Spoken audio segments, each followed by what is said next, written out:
बाढ़ की खबरें आप देख रहे हैं, आपके साथ मैं हूं कंचन डोगरा और ये देहरादून से आ रही है बड़ी खबर जो आप तक पहुंचाएंगे। सबसे पहले जहां पर उत्तराखंड में स्वरोजगार के क्षेत्र में सरकार बड़ा कदम उठाने जा रही है।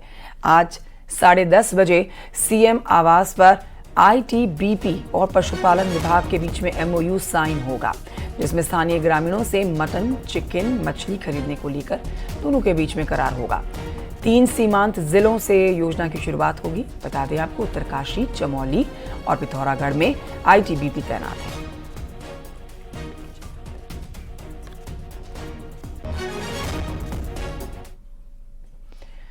केदारनाथ उपचुनाव को लेकर बीजेपी और कांग्रेस प्रचार में जुटे हुए हैं। दोनों ही पार्टी के नेता लोगों के बीच में जाकर प्रचार कर रहे हैं और वोट की अपील कर रहे हैं। लेकिन आपको बताएं, इस बीच बीजेपी का दावा है कि जनता सरकार के विकास कामों से खुश है, इसीलिए लोग विकास के लिए वोट करेंगे और बीजेपी की जीत होगी।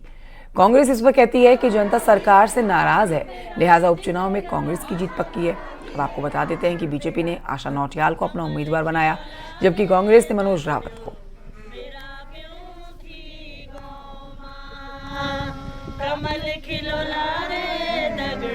तो किसके दावों में कितना दम है, ये तो चुनाव के परिणाम बताएंगे। लेकिन उससे पहले देखिए ये वर्सेस की तस्वीर जो आप देख रहे हैं, आशा नौटियाल और मनोज रावत। ये मुकाबला काफी घमासान होने वाला है, जो जानकार बता रहे हैं, क्योंकि दोनों ही अच्छी पकड़ रखते हैं, इन इलाकों में विधायक रह चुके हैं। तो ऐसे में देखिए केदारनाथ उपचुनाव का जो रण है वो पूरी तरह से तैयार है। कितनी बड़ी जीत होती है या जीत का दावा करने वाले की हार होती है, ये सब सवाल हैं। इन सब सवालों के जवाब चुनाव के परिणाम से ही सामने आ जाएंगे।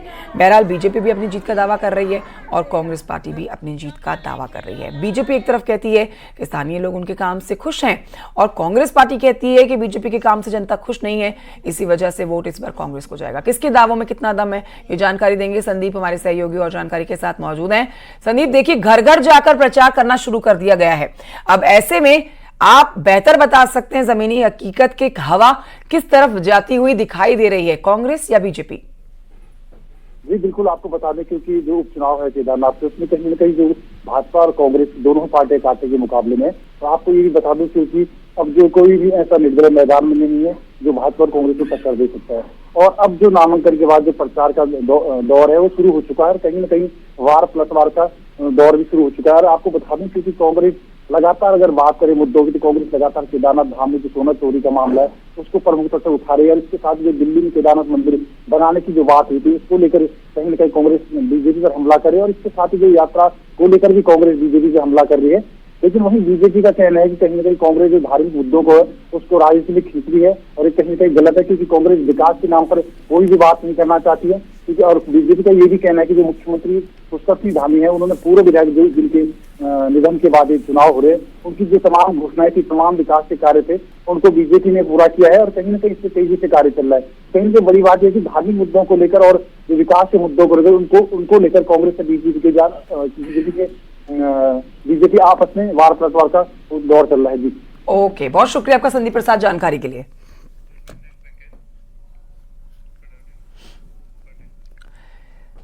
तो केदारनाथ चुनाव जीतने का भले ही कांग्रेस दावा कर रही हो, लेकिन केदारनाथ और गढ़वाल में कांग्रेस की राहें कठिन हैं। एक तो विधायक कम, ऊपर से हिंदू मुस्लिम का माहौल कांग्रेस के लिए मुश्किल खड़ी कर सकता है। रिपोर्ट देखिए।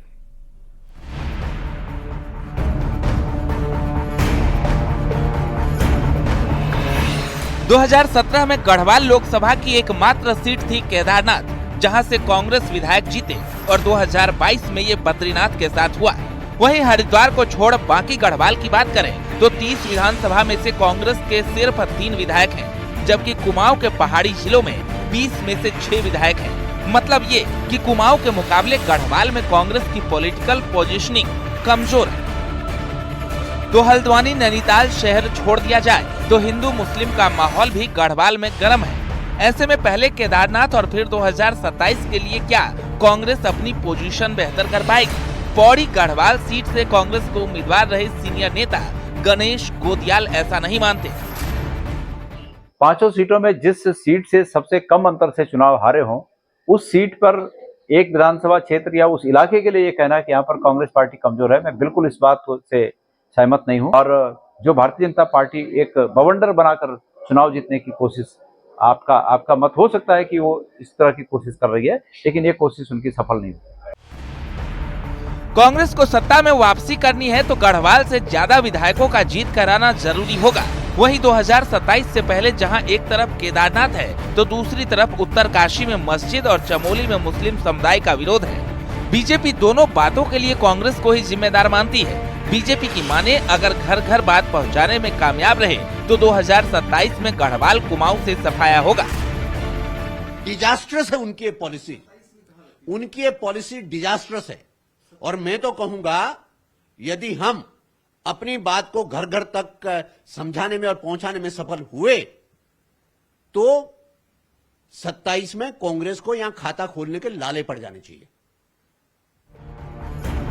देहरादून हरिद्वार की सीटों को छोड़ दिया जाए तो गढ़वाल की विधानसभा सीटों में मुस्लिम वोट न के बराबर है, लेकिन बदले माहौल में हिंदू मुस्लिम फैक्टर कितना असर करता है और कांग्रेस के लिए 2027 में चुनौतियां कितनी बड़ी होंगी, गढ़वाल में इसकी एक झलक केदारनाथ में दिख सकती है। दीपांकर भट्ट, न्यूज़ 18, देहरादून।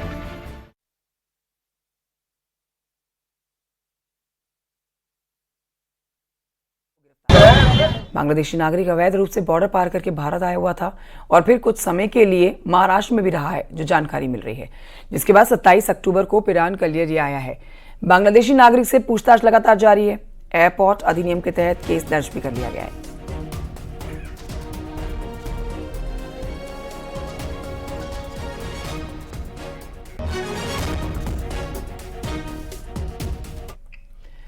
उधर विकासनगर के बाड़वाला में एक गाड़ी और बाइक में जोरदार टक्कर हो गई। हादसे में गाड़ी अनियंत्रित होकर पलट भी गई। हादसे में गाड़ी में सवार एक महिला और एक युवक गंभीर रूप से घायल हुए हैं, जिन्हें अस्पताल में भर्ती कराया गया है। बाइक सवार भी गंभीर रूप से घायल है। सभी घायल अस्पताल में भर्ती हैं।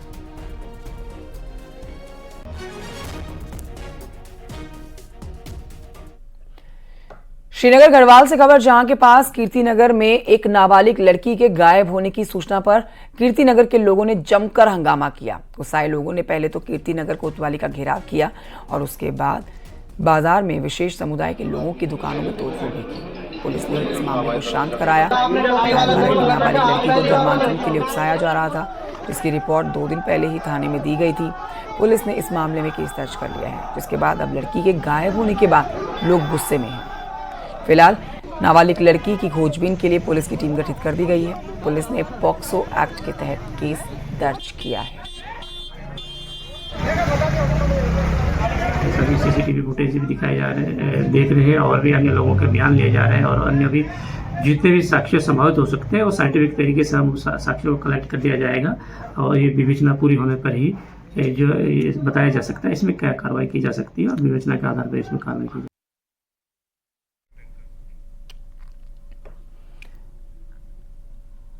बढ़ते आगे हरिद्वार से खबर, जहां पर जीआरपी ने रेलवे ट्रैक पर डेटोनेटर रखने वाले एक आरोपी को पकड़ लिया है। घटना मोतीचूर रेलवे स्टेशन के पास की है।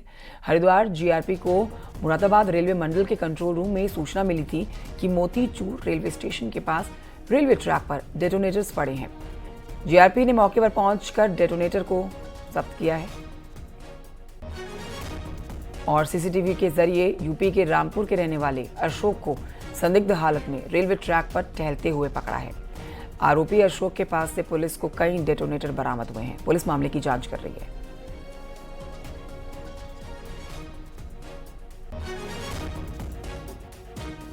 एक संदिग्ध व्यक्ति प्रकाश में आया है, जिसके खिलाफ वैधानिक कार्रवाई की गई है और इस प्रकरण में हमारे द्वारा मुकदमा पंजीकृत किया गया है। 288 बीएनएस के अंतर्गत मुकदमा पंजीकृत किया गया है। देखिए, ये रेलवे विभाग की इस पर मोहर लगी हुई है और इसके द्वारा ये बताया गया था कि इसको कहीं पर ये पड़ा हुआ मिला है, जिसको कि इसके द्वारा ट्रैक पर रखा गया था। इसके अतिरिक्त जो बाकी चीज़ें हम लोग इस पर पता कर रहे हैं, उसका बैकग्राउंड वेरीफाई कर रहे हैं।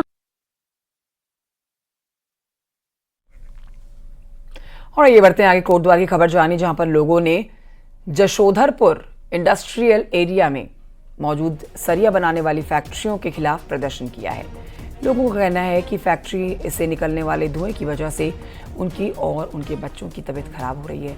लोगों का आरोप है कि फैक्ट्रियों में चिमनी का इस्तेमाल नहीं किया जाने की वजह से पूरे इलाके में पॉल्यूशन फैल रहा है। धुएं से परेशान स्थानीय महिलाओं ने प्रदर्शन करके अपना आक्रोश जताया है।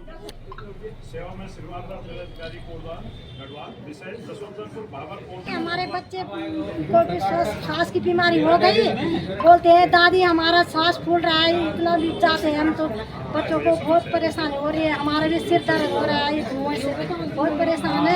हम बोलते हैं तो हमें गाली देते हैं, बोलते हैं तुमने मकान क्यों बनाया है यहाँ, तो हम क्या जाए, हमने जमीन ले लिया तो मकान तो हमने बनाना ही था। अगर ये चिमनी का प्रयोग नहीं करते हैं, धुआं नियंत्रण जो वो रहता है यहाँ पे इंस्ट्रूमेंट होता है वो नहीं लगाते हैं एसडीएम। मेरी बात एसडीएम सर से हुई थी, उन्होंने बोला था कि हम लोग वहाँ पे अपनी टीम भेजेंगे, लेकिन अभी तक वहाँ पे कोई टीम नहीं आई है। 1 हफ्ता 10 दिन होने को आया है लेकिन कोई टीम नहीं आई है। अनुपम भारद्वाज और जानकारी के साथ हमारे साथ इस समय लाइव मौजूद है। इस खबर पर सीधे रुख करेंगे अनुपम की तरफ। अनुपम, ये बड़ी समस्या है। देखिए, एक तरफ प्रदूषण लोगों का जीना खराब कर रहा है, सांस लेने में दिक्कत होती है, चाहे वो बच्चे हों चाहे बुजुर्ग हों। दूसरी तरफ अगर फैक्ट्रियां यहाँ नियमों का पालन नहीं करेंगी और नियमों को ताक पर रखते हुए काम करेंगी तो लोगों का गुस्सा उस पर भी फूटेगा। ये पूरी खबर आप विस्तार से बताइए, इन महिलाओं की क्या डिमांड है, जानकारी हमारे दर्शकों को दें। देखिए, कोटद्वार का जसुद्दरपुर इलाका है वो इंगट बनाने की फैक्ट्री है, यानी कि जो सरिया जिससे बनता है वो इंगट उसके लिए पहले बनाया जाता है, तो वहां पर इंगट बनता है और उससे पॉल्यूशन होने का जो खतरा है वो हमेशा बना रहता है। चिमनियों का इस्तेमाल इसीलिए किया जाता है, लेकिन अब जब लोगों का आरोप है कि वहां पर चिमनियों का इस्तेमाल नहीं किया जाता है और इसकी वजह से जो धुआं है वो आसपास के इलाकों में फैलता है, क्योंकि चिमनियां हाइट पे होती है तो हाइट की वजह से जो वातावरण में जो धुआं है वो आसपास इलाकों में नहीं फैलता। और यही आरोप लगते रहे हैं हमेशा से कि पॉल्यूशन कंट्रोल बोर्ड इसको जांच नहीं करता। लेकिन जब बात की जाती है, कंपनियों से बात की जाती है, क्योंकि पॉल्यूशन कंट्रोल बोर्ड जब भी यहाँ पे जांच के लिए आता है तो उनका कहना होता है कि जो इस्तेमाल है चिमनियों का अगर इस्तेमाल किया जाता है तो पॉल्यूशन लेवल के हिसाब से यहाँ पे ज्यादा नहीं है, क्योंकि जिस तरीके से यहाँ पे पहले 22 फैक्ट्रियां थी, धीरे धीरे घट के जो फैक्ट्रियां क्योंकि लगातार घटती जा रही है, अभी 12 से 13 कंपनियां यहाँ पे जो फैक्ट्री है वो चल रही है। जो जसुद्दरपुर इलाका इंडस्ट्रियल एरिया है वो अलग से इंडस्ट्रियल एरिया बनाया गया था इसीलिए कि ताकि वहां पे इंगट की फैक्ट्रियां लगाई जा सके। लेकिन जो धीरे धीरे जिस तरीके से क्राउड कोटद्वार के आसपास के इलाकों में बढ़ रहा है तो जो लोगों ने मकान है वो जसुद्दरपुर के इलाकों के आसपास बना दिए हैं, जिसके कारण अब उनको भी लोगों को समस्या हो रही है कि क्योंकि जब फैक्ट्रियों के नजदीक मकान बनाए जाते हैं तो इससे लोगों को भी काफी परेशानियों का सामना करना पड़ता है, क्योंकि धुआं आसपास के इलाकों में फैलता है। लेकिन सबसे बड़ा आरोप है प्रशासन पर और पॉल्यूशन कंट्रोल बोर्ड पर कि क्या वो जांच करता है, और जांच करता है तो कितनी सत्यता के साथ, निष्पक्षता के साथ वो जांच करता है कि जो वो चिमनियों का इस्तेमाल की बात हो या फिर जो पॉल्यूशन है वो कितना फैलता है और उसमें कोई पेनाल्टी लगती है नहीं लगती है। तो ये जो तमाम चीजें हैं वो पॉल्यूशन कंट्रोल बोर्ड पे आती है कि समय समय पे अगर जांच की जाती है तो कहीं ना कहीं जो फैक्ट्री मालिक है वो भी इस पर ध्यान रखेंगे कि जो धुआं है वो पॉल्यूशन है वो पूरा ना हो और चिमनियों का इस्तेमाल लगातार किया जा सके। ओके, बहुत शुक्रिया आपका अनुपम भारद्वाज जानकारी के लिए, पूरी खबर हमारे दर्शकों को बताने के लिए। और आइए बढ़ते आगे, आपको बताते हैं उत्तराखंड में स्वास्थ्य सेवाओं के क्षेत्र में एक नई शुरुआत हो गई है। देश की पहली हेली एम्बुलेंस मेडिकल सेवा संजीवनी का प्रधानमंत्री नरेंद्र मोदी ने कल वर्चुअली उद्घाटन कर दिया है। इस दौरान मुख्यमंत्री पुष्कर सिंह धामी भी मौजूद रहे। एम्स ऋषिकेश के सहयोग से चलने वाले इस हेली एम्बुलेंस सेवा से जहां एक और गंभीर बीमारियों के मरीजों को जल्द इलाज में मदद मिल सकेगी, तो वहीं आपदा और सड़क दुर्घटना के दौरान घायलों का फौरन इलाज होगा, जल्द उन्हें अस्पताल पहुंचाया जा सकेगा।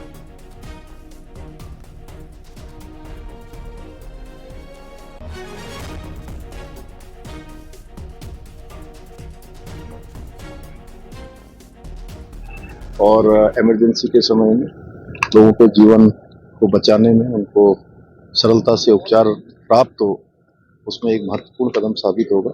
इसके लिए मैं आदरणीय प्रधानमंत्री जी का, स्वास्थ्य मंत्री जी का धन्यवाद करता हूं। दुर्गम क्षेत्रों के लिए ये सेवा बिल्कुल संजीवनी सेवा की तरह साबित होगी, क्योंकि उनको तत्काल जैसी जरूरत होगी वैसे ही सेवा प्राप्त। मुख्यमंत्री पुष्कर सिंह धामी ने मंगलवार शाम पूर्व मुख्यमंत्री भगत सिंह कोश्यारी और पूर्व सीएम हरीश रावत के आवास पर पहुंचकर उन्हें दीपावली की शुभकामनाएं दी। ये दो तस्वीरें आपके सामने हैं, भगत सिंह कोश्यारी और हरीश रावत। भगत सिंह कोश्यारी जो कि महाराष्ट्र के पूर्व राज्यपाल भी रह चुके हैं और पूर्व मुख्यमंत्री भी प्रदेश के रह चुके हैं। हरीश रावत भी पूर्व मुख्यमंत्री। इन दोनों से मुलाकात करके उनको दीपावली की शुभकामनाएं दी गई हैं।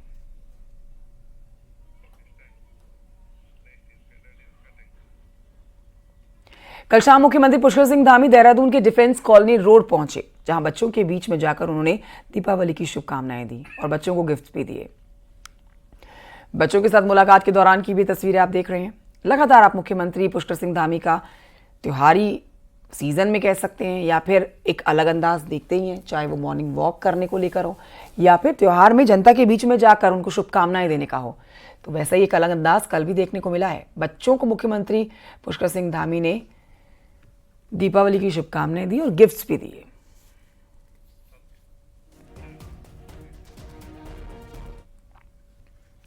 राज्य के मुख्यमंत्री पुष्कर सिंह धामी ने कर्मचारियों को दिवाली का तोहफा दे दिया है। धामी सरकार ने कर्मचारियों के महंगाई भत्ते में इजाफा कर दिया है। महंगाई भत्ता 3% बढ़ा दिया गया है। बढ़ा हुआ महंगाई भत्ता 1 जुलाई से लागू होगा। दीपावली से ठीक पहले इसे कर्मचारियों के लिए दीपावली गिफ्ट माना जा रहा है।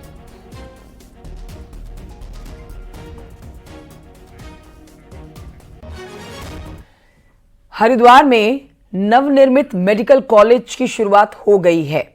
एमबीबीएस की 100 सीटों वाले मेडिकल कॉलेज में कुल 90 छात्रों ने एडमिशन ले लिया है।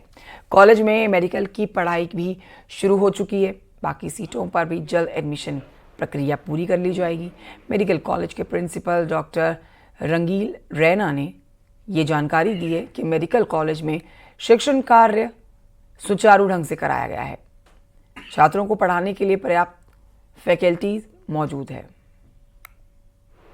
जब आप आ रहे होते हो, मैंने कल बताया था ना, मेडिकल कॉलेज जो इसी साल स्टार्ट हुआ है। इस बार हमें 100 मेडिकल स्टूडेंट की परमिशन मिली है एनएमसी के द्वारा, जिसमें 15 बच्चे सेंट्रल कोटे से आने हैं और 85 बच्चे हमारे जो स्टूडेंट हैं वो स्टेट कोटे से आने हैं। और ये बढ़ते हैं आगे। बागेश्वर से बड़ी खबर आ रही है, जहां पर युवक पर पड़ोसी के घर आग लगाने का आरोप लगा है। तो इस युवक ने पड़ोसी के घर पर आग लगाई है। नशे की हालत में आग लगाने का आरोप लग रहा है इस युवक पर। ये जान लीजिए कि गैस सिलेंडर का रेगुलेटर खोलकर आग लगाई गई है। आग में झुलसे हैं 11 लोग, अस्पताल में भर्ती कराए गए हैं। सुष्मिता थापा और जानकारी देंगी, बागेश्वर से फोन लाइन पर मौजूद हैं। सुष्मिता, ये पूरी खबर विस्तार से बताएं। घायलों की इस समय क्या स्थिति है, ये भी जानकारी दें। जी देखिए, जो ये घटना है कल देर रात की है, जब ये दो पड़ोसी आपस में इनकी लड़ाई हो गई, उसके बाद से जो ये मामला बिगड़ गया। उसके बाद एक जो कुंदन नाथ है उसने अपने पड़ोसी के घर में जाकर कमरे में बंद कर लिया। उसके बाद इसमें जो गैस सिलेंडर था उसे खोल दिया, जिससे उस कमरे में गैस रिसाव हो गया। उसके बाद जब अन्य परिजन उसके आसपास आए तो वहाँ पे एक बड़ा धमाका उसमें हो गया, जिससे 11 लोग वहाँ पे दोनों परिवारों के घायल हो गए, जिसमें उन्हें अभी बागेश्वर जिला अस्पताल लाया गया है। उसमें से भी जो 6 लोगों की जो कंडीशन है काफी गंभीर बताई जा रही है, क्योंकि 50% से ज्यादा वो जल चुके हैं और जो अन्य लोग हैं वो 30 से 40% इसमें जले हुए हैं। तो काफी जो स्थिति है इसमें जो घायलों की बहुत ही गंभीर बताई जा रही है। और अभी इसमें 6 लोग को रेफर करने के लिए भी बता दिया गया है।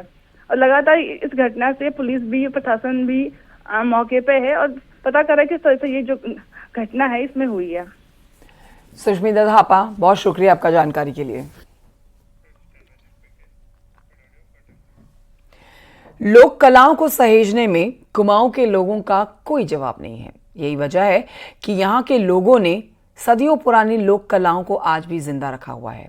ऐसी ही एक लोक कला है एपण, जिसका इस्तेमाल कुमाऊं में हर शुभ काम में किया जाता है। और जब दीपावली का मौका हो तो हर घर में एपण से सराबोर सुंदर तस्वीरें निकलकर सामने आती है। देखिए रिपोर्ट।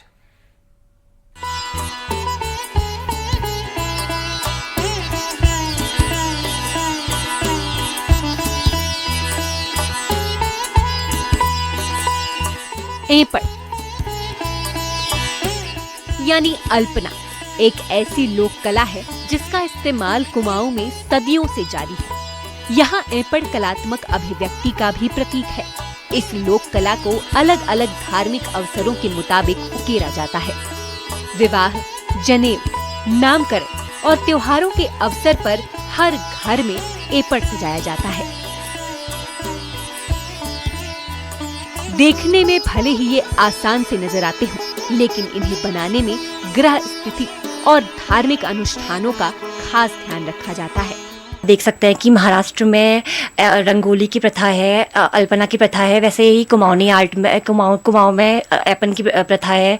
इसमें ये हम विशेष शुभ कार्यों में इस अलग अलग तरीके के ऐपन बनाए जाते हैं, जैसे नामकरण संस्कार में अलग बनते हैं और शादी में अलग बनते हैं और दिवाली के टाइम पे हम अलग बनाते हैं। इसे दीपावली में बनाते हैं और क्या कहते हैं पुराने घरों में इन चीज़ों की कमीट और क्या कहते हैं गेरू मिट्टी से और विश्वास से बनाए जाते हैं, चावल पीस के बनाते हैं। इन चीज़ों का बहुत महत्व होता है और ये हमारी पुरानी संस्कृति है।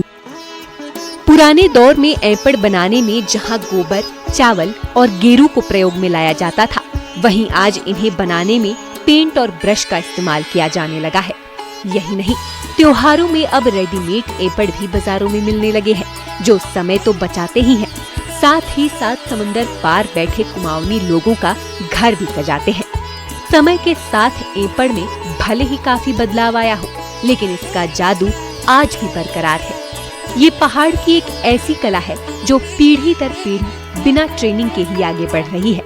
एक तो इसमें समय की बचत है और दूसरा जो है कि ये पहले मिट्टी के घर हुआ करते थे, मिट्टी की हुआ करती, आजकल सारे कंक्रीट और सीमेंट का वो है, तो उस वजह से ये इसमें काम आता है जल्दी से। कुमाऊं की अन्य परंपराओं की तरह इस लोक कला को भी जिंदा रखने में महिलाओं का अहम रोल रहा है। यहाँ के लोग विदेशों में हो या फिर देश के किसी भी कोने में शुभ कार्यों में ऐपड़ वहाँ जरूर नजर आते हैं। ऐपड़ कुमाऊं की पहचान तो है ही, साथ ही यहाँ की धरोहर भी है। न्यूज़ 18 के लिए पिथौरागढ़ से विजयवर्धन उप्रेती की रिपोर्ट।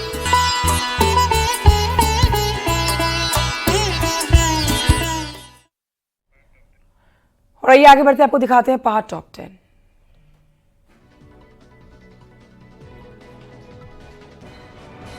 हरिद्वार पुलिस के सिपाही त्रिपन सिंह नेगी की गंगा में डूबकर मौत हो गई। सिपाही भूपतवाला क्षेत्र में गंगा में नहाने के लिए गए थे। टिहरी की कैंपटी पुलिस ने चेकिंग के दौरान 570 ग्राम चरस के साथ एक तस्कर को गिरफ्तार किया। अल्मोड़ा में छात्र संघ चुनाव की मांग पर विधायक मनोज तिवारी ने कहा है कि सरकार को जल्द ही छात्र संघ चुनाव कराने चाहिए। लंबे समय के बाद पिथौरागढ़ डिपो को 2 नई बसें मिली हैं। इन बसेस को डिपो लंबे रूट पर चलाने की तैयारी कर चुका है। हरिद्वार जीआरपी ने स्टेशन परिसर में खोए और चोरी हुए मोबाइल फोन बरामद करके उनके मालिकों को लौटाए हैं। पौड़ी में भारतीय वन्य जीव संस्थान के अधिकारियों ने वन विभाग के कर्मचारियों को फॉरेंसिक जांच के तौर तरीके समझाए। नैनीताल बैंक ने इस साल बेहतर काम किया है। बैंक जल्द ही अपनी 12 नई शाखाएं भी खुलने जा रहा है। टिहरी में सरदार पटेल की जयंती पर डीएम ने अधिकारियों और कर्मचारियों को राष्ट्रीय एकता दिवस की शपथ दिलाई। हल्द्वानी में रन फॉर यूनिटी का आयोजन किया गया, जिसमें पुलिस के जवानों के साथ खेल से जुड़े हुए बच्चों ने भी मैराथन में हिस्सा लिया। और उत्तरकाशी में run for unity cross country दौड़ का आयोजन किया गया। डीएम ने लोगों को राष्ट्रीय एकता की शपथ दिलाई।